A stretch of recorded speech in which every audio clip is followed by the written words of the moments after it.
Hello friends, સ્વાગત છે તમારું મારી ગુજરાતી રસોઈ ટિપ્સ ચેનલમાં. તો આજે આપણે બનાવીશું મગની દાળનો હેલ્ધી અને ટેસ્ટી નાસ્તો. તો ચલો આપણે બનાવવાનું શરૂ કરીએ. તો મગની દાળનો ટેસ્ટી નાસ્તો બનાવવા માટે મેં અહીંયા એક વાટકી મગની દાળને 2 થી 3 પાણીએ ધોઈ અને 3 થી 4 કલાક માટે પલાળી રાખી હતી. અને મગની દાળ આપણી એકદમ સરસ રીતે અહીંયા પલળી ગઈ છે. તો આ રીતનો અહીંયા દાણો આસાનીથી તૂટે એ રીતે આપણે અહીંયા પલાળવાની છે, એટલે કે 3-4 કલાક પલાળી રાખવાની છે. જો તમારે ઓછા સમયની અંદર નાસ્તો બનાવવો હોય તો તમારે ગરમ પાણીની અંદર 1 કલાક માટે દાળને પલાળી રાખવાની છે. તો હવે આપણે બધી જ મગની દાળને એક મિક્સર જારની અંદર લઈ લઈશું.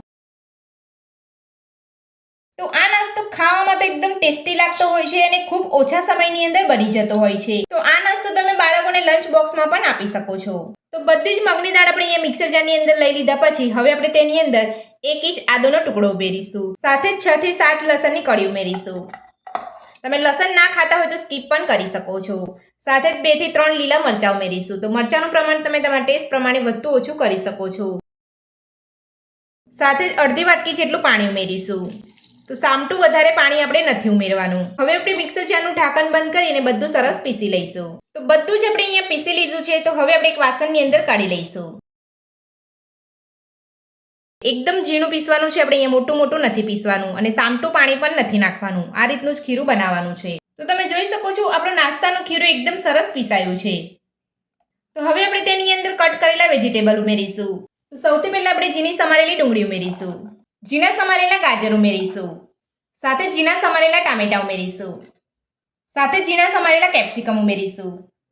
સાથે જ લાંબી સાઈઝમાં કટ કરેલું બીટ ઉમેરીશું. જો તમારી પાસે અહીંયા બીટ ના હોય તો તમે સ્કીપ પણ કરી શકો છો. સાથે ઝીણા સમારેલા લીલા ધાણા ઉમેરીશું.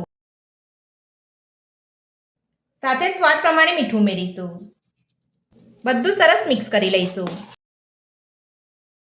આપણે અહીંયા બીજા કોઈ જ મસાલા ઉમેરવાના નથી. ખૂબ ઓછા મસાલાની અંદર આ ટેસ્ટી નાસ્તો બનીને તૈયાર થતો હોય છે, એટલે આપણે અહીંયા આટલા જ મસાલા ઉમેરવાના છે. તો બધું જ આપણે સરસ મિક્સ કરી લીધું છે. તો હવે આપણે તેની અંદર 2 ચપટી જેટલો બેકિંગ સોડા ઉમેરીશું. બેકિંગ સોડાની જગ્યા પર તમે ઈનોનો ઉપયોગ પણ કરી શકો છો. તો બેકિંગ સોડા આપણે અહીંયા ઉમેરી લીધો છે. તો હવે આપણે બધું સરસ મિક્સ કરી લઈશું. તો સવારની ભાગદોડમાં આ નાસ્તો તમે ખૂબ ઓછા સમયની અંદર બનાવી શકો છો. તો મારી એ રીતે આ નાસ્તો બનાવવાનું ઘરે એકવાર જરૂરથી ટ્રાય કરજો. તો બેકિંગ સોડા ઉમેરીને તમારે આ રીતે બધું જ મિક્સ કરી લેવાનું છે. તો બેકિંગ સોડા ઉમેરીને આપણે બધું સરસ અહીંયા મિક્સ કરી લીધું છે. તો હવે આપણે ખીરામાંથી નાસ્તો બનાવીશું. તો નાસ્તો બનાવવા માટે તમે અહીંયા જોઈ શકો છો મેં અહીંયા ગેસ ઉપર એક પેન રાખ્યું છે. તો પેનની અંદર આપણે 2 ચમચી જેટલું તેલ ઉમેરીશું. તો પેનની અંદર તેલ લઈ લીધા પછી હવે આપણે નાસ્તાના ખીરાને લઈ લઈશું.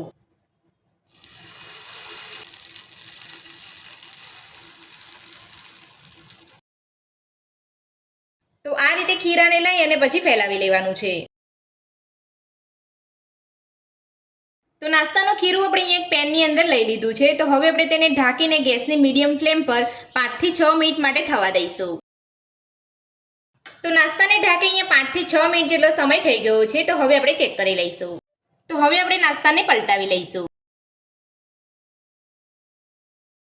તો આ રીતે તમારે ડીશની અંદર નાસ્તો લઈ અને પલટાવી લેવાનો છે. તો ડીશની અંદર નાસ્તો લઈ લીધા પછી હવે આપણે તેની ઉપર તેલ લગાવીશું અને ત્યારબાદ આપણે નાસ્તો પલટાવીશું. તો આપણે અહીંયા નાસ્તા ઉપર જ તેલ લગાવી લેવાનું છે. તો હવે આપણે પેન લઈ અને નાસ્તો લઈ લઈશું. તો આ રીતે નાસ્તો લઈ લેવાનો છે. તો નાસ્તાને પલટાવી લીધા પછી એ જ રીતે આપણે ગેસની મીડિયમ ફ્લેમ પર 4 થી 5 મિનિટ માટે કૂક કરી લઈશું. તો નાસ્તાને બીજી બાજુ પલટાવી અહીંયા 4 થી 5 મિનિટ જેટલો સમય થઈ ગયો છે. તો હવે આપણે ચેક કરી લઈશું.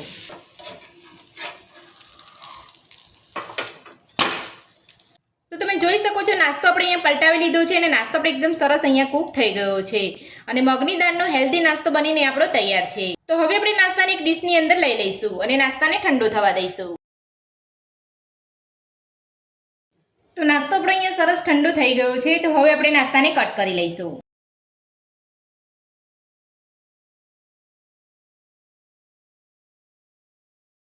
તો તમે જોઈ શકો છો આપણો નાસ્તો એકદમ સરસ બન્યો છે અને એકદમ સરસ રીતે કટ પણ થઈ ગયો છે. તો હવે આપણે નાસ્તાને સર્વ કરી લઈશું.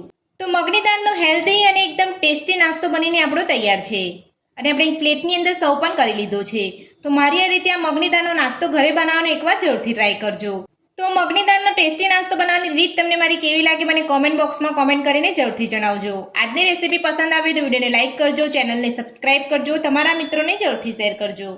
Thank you.